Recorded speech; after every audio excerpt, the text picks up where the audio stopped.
ગુજરાતમાં હવે ધીરે ધીરે વરસાદનો જે રાઉન્ડ શરૂ થઈ રહ્યો છે તેની અસર ગુજરાતમાં દેખાઈ રહી છે। આપણે જોયું હતું કે છેલ્લા ઘણા સમયથી અનેક એવા જિલ્લાઓ છે કે જ્યાં ભારે વરસાદ જોવા મળ્યો હતો। સૌરાષ્ટ્રના પણ ઘણા બધા જિલ્લાઓમાં અતિભારે વરસાદ જોવા મળ્યો હતો, પરંતુ ક્યાંક હવે આગામી દિવસોનું વાતાવરણ કેવું રહેવાનું છે તેની સાથે હવામાન નિષ્ણાંત પરેશ ગોસ્વામીનું શું માનવું છે આગામી દિવસોના વરસાદને લઈને, આજે તેના વિશે વિસ્તારપૂર્વક વાત કરીએ। નમસ્કાર, તમે જોઈ રહ્યા છો નિર્ભય ન્યૂઝ અને હું છું હંસિની।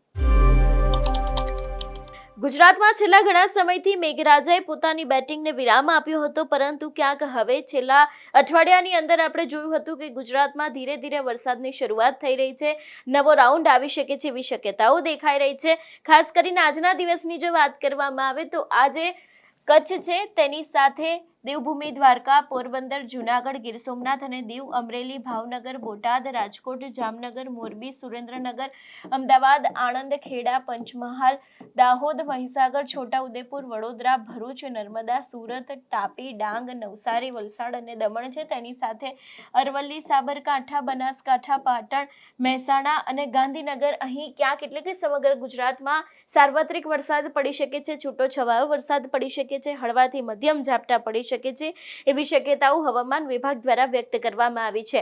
એ બાદના દિવસની જો વાત કરવામાં આવે, ખાસ કરીને 12 તારીખની, તો 12 તારીખે પણ ક્યાંક એવું જ અનુમાન આપવામાં આવ્યું છે સમગ્ર ગુજરાતની અંદર વરસાદ દેખાઈ રહ્યો છે।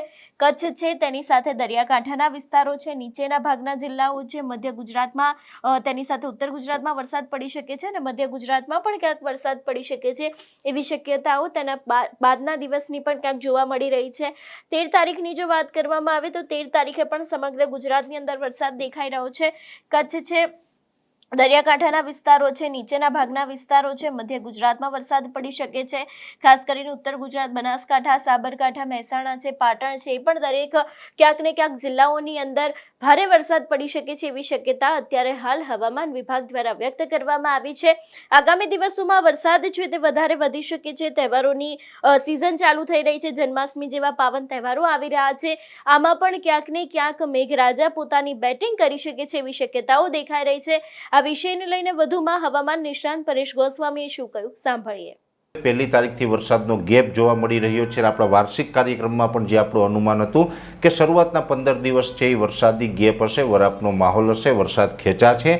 જો કે આપણે એક પિયત આપવું પડે છતાં પણ હવે આપણે ચિંતાનું કારણ નથી કે જે રીતે 15-16 ઓગસ્ટથી જે વરસાદનો નવો રાઉન્ડ છે એ આવી રહ્યો છે, લગભગ આપણે ગુજરાતની અંદર સાર્વત્રિક રાઉન્ડ હશે।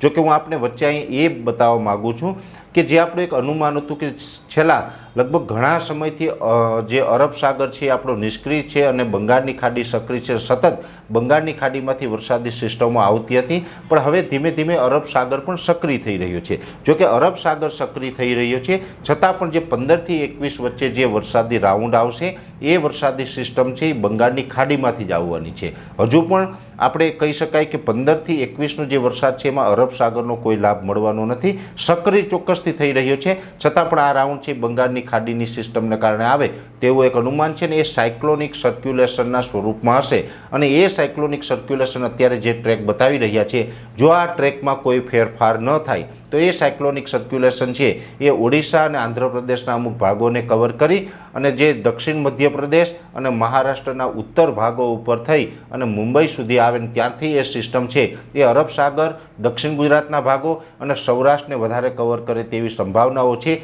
જેથી કરીને એટલું ચોક્કસ કહી શકાય કે 15થી 21નો રાઉન્ડ છે એની અંદર જો વરસાદી સિસ્ટમના ટ્રેકમાં કોઈ ફેરબદલ ન થાય તો એ વરસાદનો લાભ છે એ દક્ષિણ ગુજરાત અને સૌરાષ્ટ્રના તમામ જિલ્લાની અંદર વધુ જોવા મળે તેવી શક્યતાઓ છે। ખાસ કરીને ગીર સોમનાથ, પશ્ચિમ સૌરાષ્ટ્રના જે દ્વારકા, જામનગર, પોરબંદર હોય, જૂનાગઢના ભાગો હોય, અમરેલીના ઘણા બધા ભાગો હોય કે આ વર્ષે ત્યાં વરસાદની તીવ્રતા ઓછી રહી છે, વરસાદનું પ્રમાણ ઓછું છે, તે વિસ્તારોને કાયદેસર આ સિસ્ટમ છે એ ગમરોડી નાખે અને ભારેથી અતિ ભારે વરસાદ જોવા મળે તેવું એક અનુમાન છે। જો કે આ સિસ્ટમ ઉપર અમારી સતત નજર રહેશે, એમાં ફેરફાર હશે તો ચોક્કસથી જણાવશું, પણ સૌરાષ્ટ્ર અને દક્ષિણ ગુજરાતની અંદર આની તીવ્રતા વધારે જોવા મળશે। એ સાથે કચ્છ જિલ્લામાં પણ સાર્વત્રિક સારો વરસાદ થશે અને કચ્છ જિલ્લાની અંદર 2025ના ચોમાસાનો પ્રથમ ભારે રાઉન્ડ આ જોવા મળે તેવું એક અનુમાન છે। એ સાથે મધ્ય ગુજરાત અને ઉત્તર ગુજરાતની અંદર પણ સારા વરસાદો થશે, પણ મધ્ય ગુજરાત અને ઉત્તર ગુજરાતના ભાગોની અંદર સૌરાષ્ટ્ર અને દક્ષિણ ગુજરાત કરતાં થોડોક વરસાદ ઓછો હશે, પણ એકંદર ખૂબ સારો વરસાદ ત્યાં પણ જોવા મળશે। એટલે સાર્વત્રિક રાઉન્ડ છે અને બંગાળની ખાડીનું સાયક્લોનિક સર્ક્યુલેશન આવી રહ્યું છે, જેની નોંધ લેવાની છે। હવે આ સાયક્લોનિક સર્ક્યુલેશન છે એ અમારા અનુમાન મુજબ લગભગ 12 અથવા તો 13 ઓગસ્ટથી ડેવલપ થઈ અને ત્યાર પછી ધીમે ધીમે આગળ વધે તેવી શક્યતાઓ છે। એટલે 15-16 તારીખથી ગુજરાતમાં વરસાદની શરૂઆત। તમારું શું માનવું છે આ વિષયને લઈને અમને કમેન્ટ કરીને ચોક્કસથી જણાવજો। તેની સાથે અમારી ચેનલ નિર્ભય ન્યૂઝને લાઇક, શેર અને સબસ્ક્રાઇબ કરવાનું ભૂલશો નહીં। નમસ્કાર।